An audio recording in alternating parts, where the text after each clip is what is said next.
Servus Leute und herzlich willkommen bei The Car Crash Review. Ich bin die Jessie, wir sind heute im windigen München und ich habe heute für euch ein Auto dabei, das wir euch bereits im Studio vorgestellt haben und nun endlich fahren dürfen. Und zwar ist es der Kia Sportage als Benziner mit 180 PS in der GT-Line. Und falls ihr heute alles zu dem wissen wollt, dann bleibt jetzt gerne dran, abonniert auch unseren Kanal The Car Crash Review. Hier gibt es jeden Tag ein Video von Jan oder auch von mir und hier seid ihr bestens informiert. Und was werden wir heute gemeinsam machen neben dem Fahren? Über die Optik sprechen, über den Innenraum, über die Assistenzsysteme und uns auch den Kofferraum ansehen. Jetzt dranbleiben und dann gehen wir erstmal los und schauen uns etwas genauer an. Kommt mit!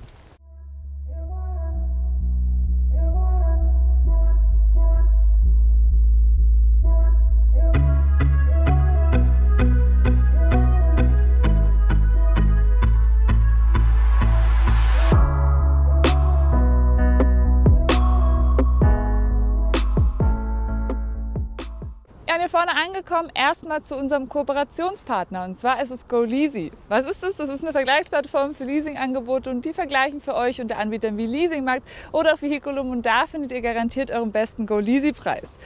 Jetzt sind wir hier bei einem Volumenmodell von Kia. Der hat sich jetzt seit 1993, da gab es die erste Generation, über 750.000 Mal in Europa verkauft und bis zu 2,5 Millionen Mal auf der Welt. Das heißt, es ist ein wirklicher Kassenschlager. Hier steht er jetzt in 5. Generation. Wir haben den euch ja bereits schon im Studio vorgestellt und heute geht es darum, wie fährt er sich. Trotzdem möchte ich mit euch aber erst die Optik besprechen. Heißt, seit 1993 gibt es den und seit 2015 gibt es die 4. Generation. Heißt, es ist schon ein Weilchen her. Hier ist er jetzt ganz modern eben für euch und die möchte ich euch zeigen. Es gibt verschiedene Ausstattungsvarianten, beginnt mit Edition 7, Style, Vision und GT-Line. Ich habe jetzt die höchste Ausstattungsvariante GT-Line für euch dabei. Und an der Stelle vielleicht, es ist ja sehr windig und sehr kalt, wir haben auch einen neuen Kooperationspartner und zwar ist das Mode Zinser. Schaut da gerne mal vorbei mit dem Code Zinser.erleben, alles klein geschrieben, bekommt ihr einen Versand kostenfrei bei denen, also müsst keine Versandkosten zahlen. Ich packe euch unten den Link rein, schaut da gerne vorbei, die haben echt coole Sachen im Onlineshop. Und jetzt schauen wir uns die Front hier vorne an. Neues Kia-Logo vorne, erinnert auch so ein bisschen an das Design vom EV6. Und was jetzt anders ist, der ist nicht mehr so rund, der ist nicht mehr so knuffig, sondern er ist, wie man als Automobiljournalist sagt, erwachsener geworden. Heißt, wir haben jetzt hier mehr Ecken und Kanten. Vor allem in der GT-Line ist jetzt der Kühlergrill sehr sportlich nochmal gestaltet und sehr viele Ecken. Ihr seht es jetzt, hier auch so ein Wabenmuster, was sehr schön nochmal ausgeformt ist, hier außen in einem Schwarz und in einem Silber. Und wir haben natürlich auch noch die Kia-typische Tiger Nose. Die wird zwar immer kleiner, aber man erkennt sie, wenn ihr euch die Front mal ein bisschen von weiter anschaut.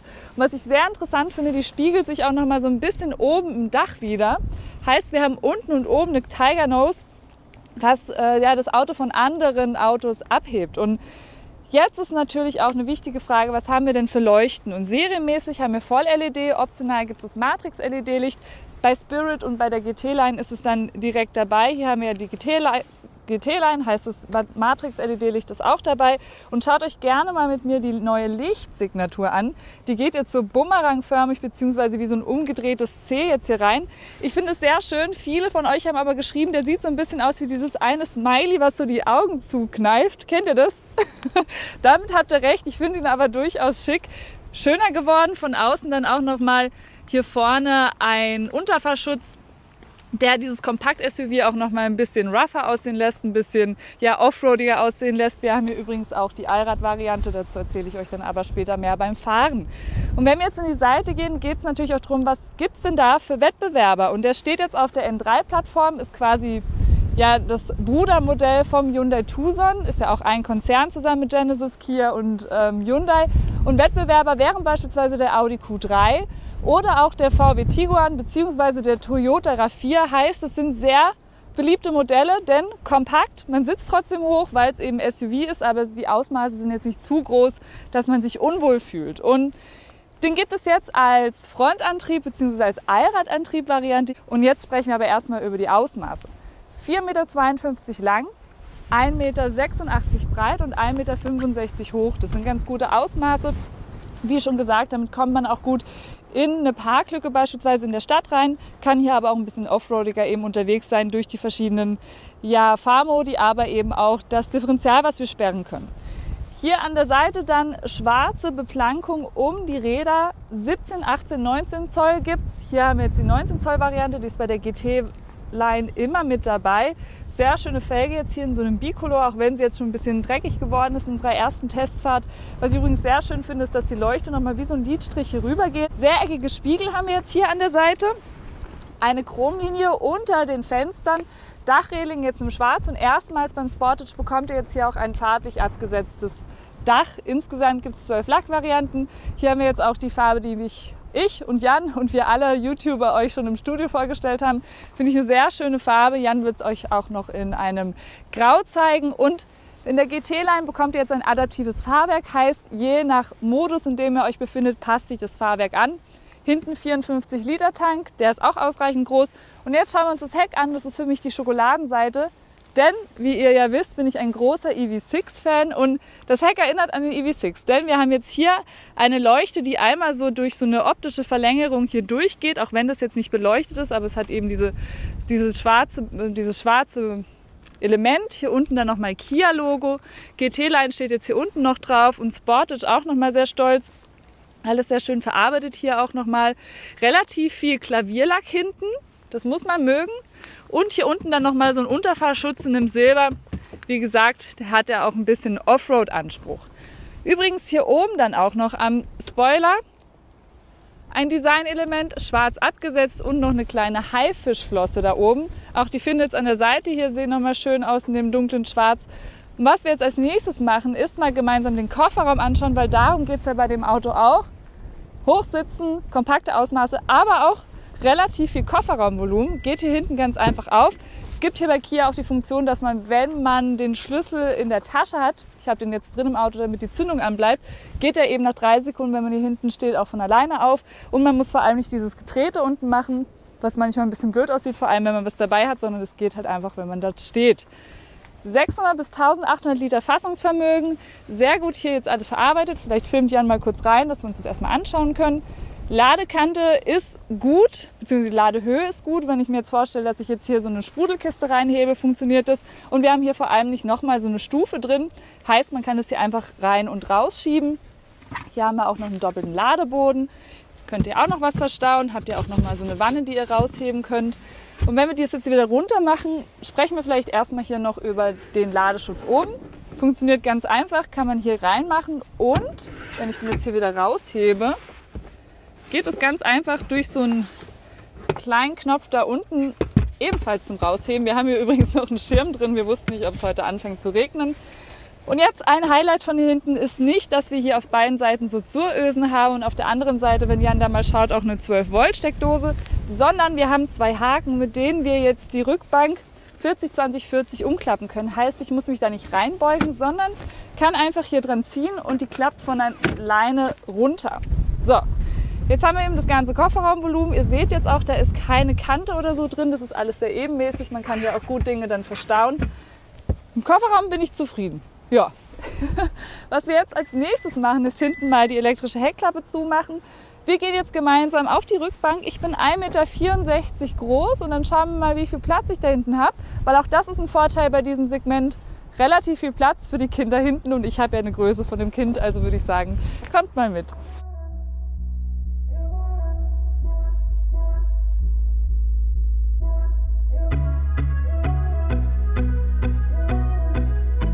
So, und jetzt kommt man hier in den windstillen Bereich dieses Autos.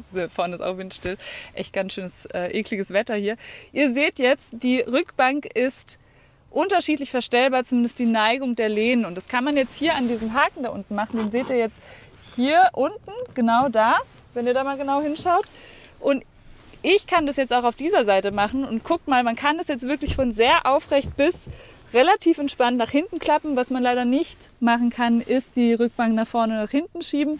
Das hätte ich mir jetzt noch hier drin gewünscht. Und ja, schauen wir uns jetzt erstmal hier die Sitze an. Wir haben jetzt hier eine Kombination aus Alcantara und einem sehr weichen Leder. Isofix haben wir jetzt auch auf beiden Seiten. Hier in der Mitte dann übrigens noch eine Mittelarmkonsole mit 2 Cupholdern.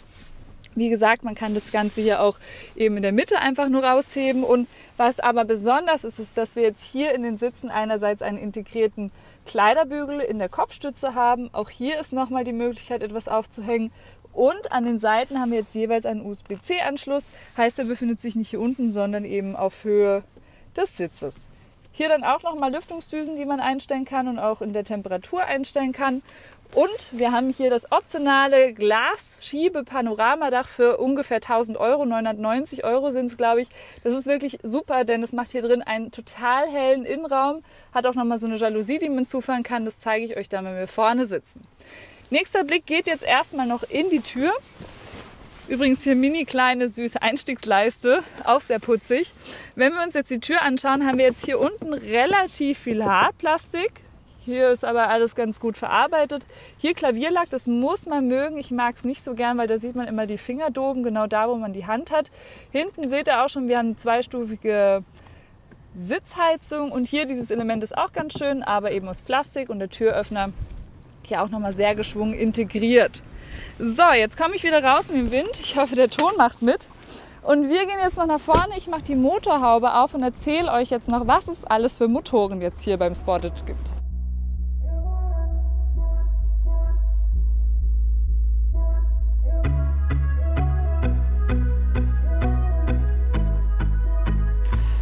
So, hier vorne angekommen.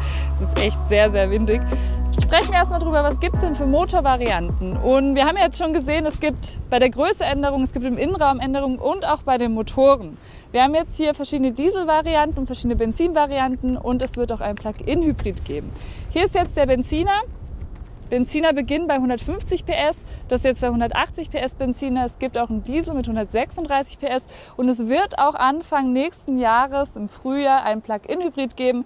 Der wird dann 265 PS haben, eine 13,8 Kilowattstunden fassende Batterie und ungefähr eine Reichweite rein elektrisch von 60 Kilometer haben.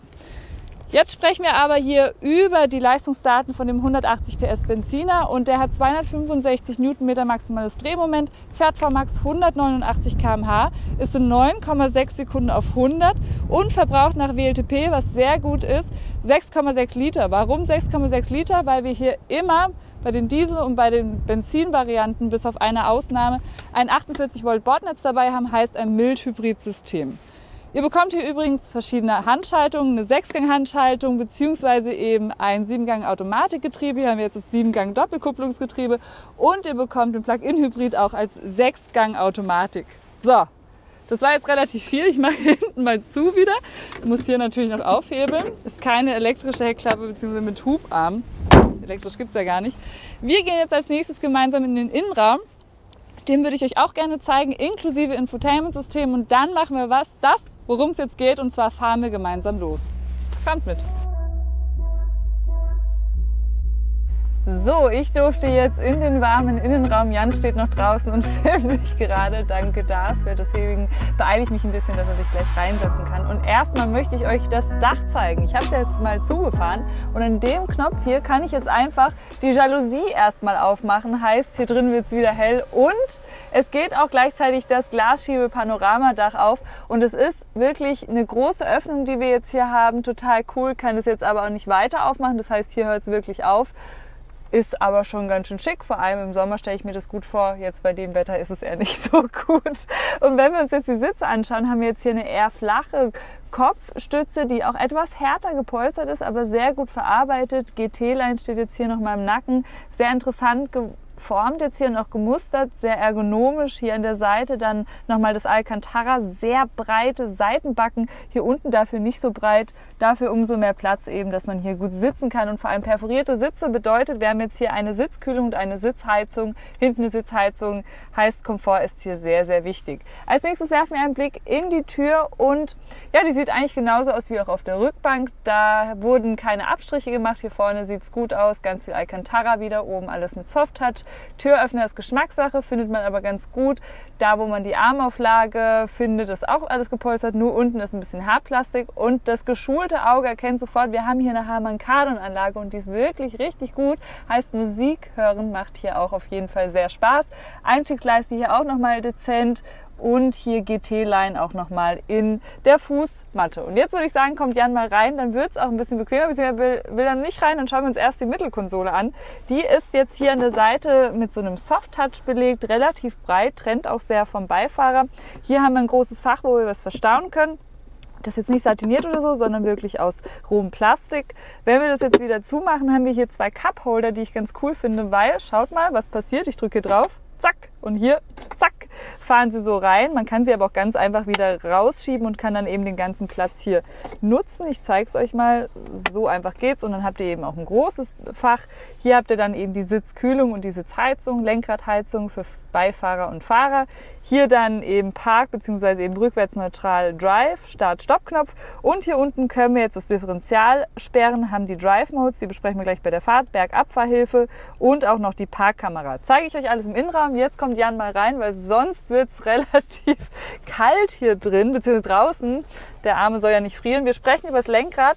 GT-Line heißt unten abgeflacht. Ich habe mir jetzt mal die Lenkradheizung angemacht. Hier drüben habt ihr dann alles für die Assistenzsysteme, die werden wir ausprobieren. Hier für die Sprachsteuerung und da vorne habt ihr ein Cockpit, das ihr euch auch mal anschauen könnt. Das habe ich jetzt sehr schick hier eingestellt mit so einem Hintergrund, der sich je nach Tageszeit anpasst. Finde ich ziemlich cool. Wenn man hier drauf drückt, kann man sich eben auch verschiedene Dinge anzeigen lassen, wie beispielsweise ja, die Verteilung des Drehmoments beim Allrad. Hier haben wir dann auch noch die Assistenzsysteme und auch noch Fahrinformationen und einen Kompass und können da hier jeweils immer durchtoggeln. Als nächstes würde ich gerne mit euch mal über das Infotainment-System sprechen. Und ihr seht jetzt schon, das ist das Curved Display, was wir auch im Kia EV6 haben. 2x12,3 Zoll, sehr groß, sehr angenehm zum Fahrer geneigt. Hier unten übrigens dann auch noch die Klimaautomatik und hier die Lüftungsdüse. Und erstmal besprechen wir jetzt, was man hier alles drinnen im Infotainment-System alles entdecken kann. Und die wichtigsten Sachen sind für mich einerseits Kia Connect, würde ich euch gerne zeigen. Heißt, ihr habt jetzt hier Live-Wetter, wisst ganz genau, wie kalt es jetzt hier ist. Es ist kühler als 9 Grad. Habt ihr Fahrzeugdiagnose, habt aber auch Informationen zu Sport, Fußball, Basketball, Golf. Jan ist ja golfsüchtig, nicht golfsüchtig, sportsüchtig. Und da kann er sich dann hier immer alle Spiele angucken. Das ist schon ganz schön witzig. Aber das will ich ihm eigentlich jetzt hier nicht verraten, weil sonst macht er das jetzt den ganzen Tag. Hier haben wir jetzt hier aber auch einen Ruhemodus. Heißt, wenn man Kiddies mitnimmt, kann man hier eben die Lautstärke auf 25 begrenzen. Ist alles ein bisschen entspannter und die können auch hinten schlafen. Wir haben Wallet-Modus, heißt, man kann jetzt hier mit der Kia Connect App eben auch das Auto teilen. Heißt, man hat quasi eine Wallet und kann dann Carsharing machen. Hier hat man dann auch noch eine Karte. Funktioniert auch sehr schnell, kann einen Wegpunkt direkt einstellen. Wir kommen ja auch wieder zurück zu Home. Das System ist wirklich flott, das ist wirklich gut. Apple CarPlay, Android Auto haben wir, aber es ist noch per Kabel verbindbar aktuell, noch nicht over the air, zumindest Apple CarPlay. Und wenn wir jetzt hier rübergehen, ist vielleicht bei den Einstellungen noch cool, Fahrzeug, dass wir jetzt den Motorsound einstellen können, verstärkt, normal, minimiert oder aus und das Kombi-Instrument in verschiedenen Themen. Heißt, hier vorne habt ihr ja aktuell das Dynamische drin. Wir können es aber auch klassisch einstellen.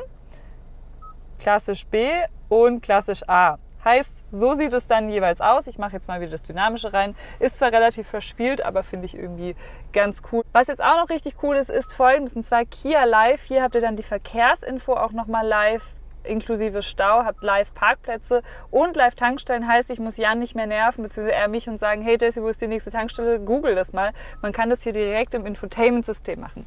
Ein Highlight hier drin ist vor allem hier unten dieses kleine Display, denn man kann hier switchen zwischen Shortwahlliste und Klimaautomatik. Heißt, hier wurde versucht zu reduzieren, nicht zu viele Knöpfe zu machen, dass man nicht schnell überfordert ist. Man kann hier einfach switchen. Heißt, hier habe ich eben Shortwahl für oben, Media, Setup, Radio, kann aber eben auch die Klima hier einstellen, sie wärmer, kälter machen oder per Knopfdruck komplett aus. Und eine letzte Sache, die ich euch noch zeigen möchte, hier gibt es echt viel zu entdecken, ist da unten die induktive Ladefläche. Ich mache mein Handy mal raus. Die funktioniert sehr gut. Ihr seht auch hier, ob das Handy lädt oder nicht und habt auch nochmal einen USB-Anschluss, C-Anschluss und dann hier auch nochmal eine 12-Volt-Steckdose. Was wir jetzt aber machen ist, ich mache mein Handy hier wieder rein und wir fahren gemeinsam los und schauen mal, was der so kann. Kommt mit!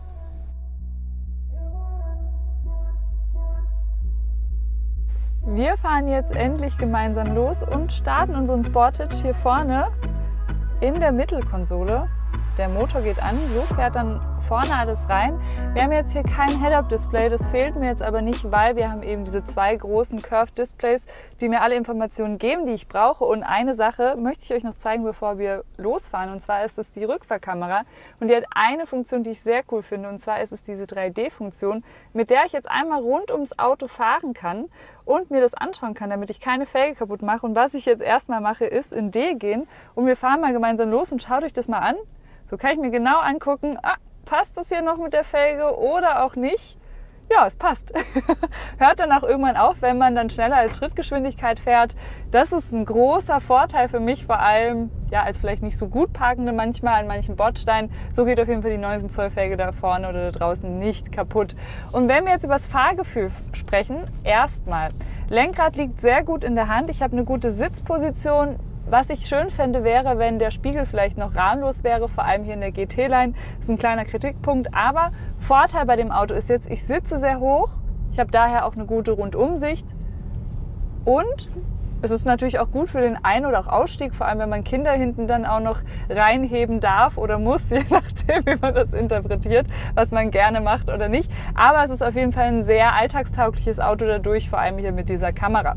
Und jetzt haben wir ja verschiedene Fahrmodi. Wir haben hier leider nicht Schnee, Matsch oder Sand. Das hätte ich euch gerne gezeigt. Das gibt es aber im Paket dazu. Und wir fangen jetzt mal an es heißt Sportmodus. Ich würde es aber eher dynamischer Modus nennen. Hier mal gemeinsam loszufahren und dann seht ihr hier eine Funktion, die ich sehr gut finde, und zwar haben wir hier einen Blind Spot Helferchen und zwar auf beiden Seiten eine Kamera, die uns dann eben den toten Winkel zeigt. Und als allererstes möchte ich mit euch jetzt gemeinsam hier mal beschleunigen, heißt ich gehe jetzt hier direkt auf die Bremse, bin in Sport oder in dynamisch und wir gehen mal aufs Gas.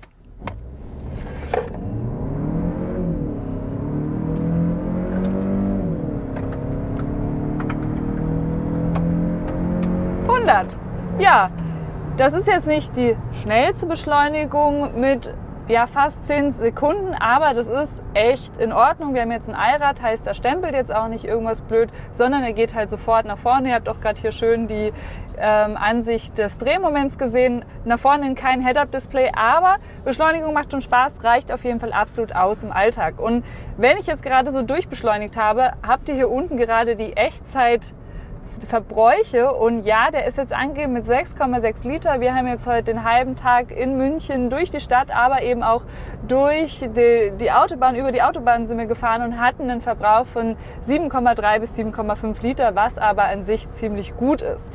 Was ihr auch habt, sind nochmal das Schaltpedal hier an der Seite, heißt, ihr könnt mitpaddeln nach oben bzw. nach unten bei dem 7-Gang-Doppelkupplungsgetriebe, was wir jetzt haben. Falls ihr lieber eine manuelle Handschaltung haben möchtet, gibt es die natürlich auch mit 6 Gängen. Bei dem Plug-in-Hybrid, der auf den Markt kommen wird, wird es dann nur 6 Gänge geben in der Automatik. Den gibt es aber dann nur als Automatik und auch als Allrad. Der Verbrauch übrigens ist sehr gut. Warum ist der sehr gut? Weil wir jetzt hier ein 48 Volt Bordnetz haben. Bedeutet, wir haben so einen kleinen Riemen-Starter-Generator, der vor allem beim Start-Stopp-System unterstützt, beim Anfahren ein bisschen boostet und somit eben den Verbrauch etwas runterhält. Wenn wir jetzt ein bisschen dynamischer hier losfahren und vielleicht einmal eine Ehrenrunde im Kreisverkehr fahren, ja, so gut geht's nicht, der Mazda-Fahrer wollte uns leider hier die Vorfahrt nehmen, dann merkt man, dass der auch wenig Nick- und Wankbewegungen hat. Der liegt ganz gut in der Kurve und was jetzt im Vergleich zum Vorgänger Sportage anders ist, dass wir jetzt hier eine größere Spreizung zwischen den verschiedenen Modi haben. Heißt, wenn ich jetzt hier in den normalen Modus gehe, passt sich die Dämpfung an. Auch die Gasannahme passt sich ein bisschen an und in Eco habt ihr eben den besten Verbrauch und eben halt auch noch ein nachhaltigeres Fahrgefühl. Und eine letzte Sache würde ich euch gerne zeigen, und zwar, wenn wir jetzt hier in Sport gehen, würde ich gerne hier vorne in Einstellungen, Fahrzeug und mit euch mal den Motorsound durchspielen. Und da könnt ihr jetzt verstärkt einstellen. Dann ist er ein bisschen lauter, sportlicher. Ich mache es mal ganz aus. Ja, heißt, wir haben jetzt hier eben die Wahl zwischen einer Unterstützung, heißt einer Lautstärkeunterstützung, können aber auch eben normal, minimiert oder ganz aus hier einstellen, je nachdem, welchen Sound man eben gern hört oder auch nicht. Manchmal möchte man ja eben auch die Kiddies hinten schlafen lassen, dann macht man am besten noch den Ruhemodus hier drin an und dann ist hier alles sehr ruhig und vor allem auch sehr komfortabel. Dann noch eine Sache und zwar, schaut mal, ihr habt bestimmt schon gesehen, ich habe hier eine ziemlich schicke Uhr und zwar ist die von unserem Kooperationspartner Chronext und da bekommt ihr jetzt noch mit dem Code CARCRASH, alles groß geschrieben, ist sehr wichtig, einen sehr coolen Rabatt. Ich packe euch unten den Link rein und vor allem eben die Rabatte. Schaut da gern mal vorbei und schreibt mir, falls ihr eine Uhr gekauft habt. Und dann ist noch eine letzte Sache, die ich euch jetzt zeigen wollte. Hier der Tempomat könnt ihr hier einstellen und dann eben auch die Geschwindigkeit. Der hält eben die Abstand zum Vordermann, hält auch die Spur und ihr seht jetzt, ich mache nichts, der bremst jetzt automatisch ab. Ich blinke jetzt hier rüber, fahre vielleicht jetzt mal nach rechts hier in Garching und das ist ein großer Vorteil, denn ihr habt jetzt hier sehr viele Assistenzsysteme, das Blindspot-Assistenzsystem habe ich euch ja gerade schon gezeigt. Ihr habt hier diesen Spurhalteassistent, könnt ihr den Abstandsregeltempomat reinmachen. Das heißt, ich kann jetzt hier die Hände vom Lenkrad machen und der macht jetzt, was er eben machen soll, fährt und das ist schon sehr, sehr angenehm, vor allem eben für lange Autobahnfahrten. Weiter geht's jetzt mit meinem Fazit und ich habe es euch ja eingangs schon gesagt, der Sportage ist deutlich erwachsener geworden, deutlich eckiger, deutlich kantiger, ist nicht mehr so rund und knuffig und ich muss da highlighten, dass die Designer von Kia sich da echt was getraut haben, denn die 4. Generation verkauft sich bis heute noch sehr gut, der ist auch noch im aktuellen Konfigurator drin. Die neue Generation sieht komplett anders aus, deshalb schreibt mir gerne mal in die Kommentare, wie ihr sie so findet. Mir gefällt er persönlich sehr gut, ich mag aber auch den EV6, es ist ein anderes Design, was meinem Auge aber sehr gefällt. Aber wie gesagt, das ist sehr Geschmackssache und jetzt sprechen wir aber über die technischen Sachen, um die es hier wirklich geht. Und ich habe hier alle Assistenzsysteme, die ich in meinem Alltag brauche. Ich habe sehr viel Technik im Innenraum, aber nicht zu viel, dass ich überfordert bin. Das ist genau das Richtige. Auch beim Fahren hat es mir heute sehr viel Spaß gemacht. Die Spreizung zwischen den Modi ist deutlich besser geworden im Vergleich zum Sportage der 4. Generation. Vor allem jetzt hier eben in der Allrad-Variante mit den 180 PS hatte ich auch bei Wind und Wetter keine Probleme. Man kann mit dem Offroad fahren, man kann mit dem aber auch eben durch die Stadt und jetzt hoffe ich, dass ihr mich überhaupt noch hört. Und das Auto ist sehr flexibel, man kann guten Parkplatz bekommen, man sitzt leicht erhöht, trotzdem kann man auch sehr komfortabel fahren. Und wenn wir jetzt hier vorne angekommen sind, sprechen wir über den Preis und deshalb ist der Sportage auch so ein Kassenschlager, denn der beginnt jetzt in der 5. Generation bei 27.000 €. In der GT-Line beginnt er ab 43.000 €.